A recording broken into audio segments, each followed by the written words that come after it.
ACTA, Anti-Counterfeiting Trade Agreement. The name is misleading. The original idea of ACTA is to internationally protect intellectual property. It's supposed to help prevent product and trademark counterfeiting, like fake copies of expensive goods, misusing trademarks, like using a well-known car brand on tampons, for example making General Motors tampons. It will safeguard research investments in development of products, e.g. medical patents or pharmaceutical products. It's also supposed to support artists and journalists and allow them to produce higher quality work and internationally harmonise copyright laws. Sounds great, doesn't it? But there's a twist. The Oxford English Dictionary defines a counterfeit as, quote, a fraudulent imitation of something else.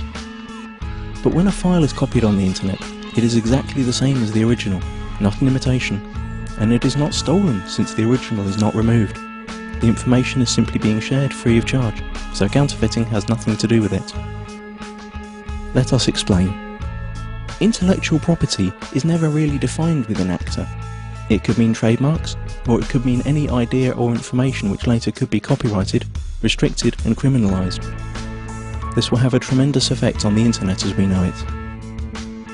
The actual ACTA text covers a huge range of topics and is very complex and hard to grasp, so we will explain what happens on the internet in a hypothetical real-world analogy.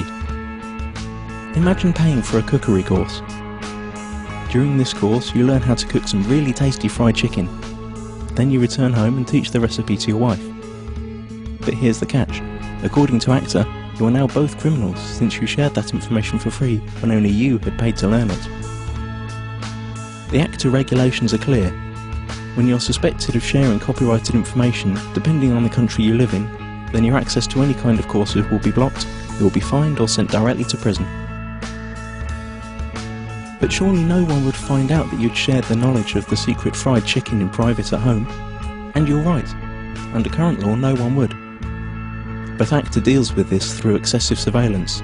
All your communication will be monitored, and not only yours.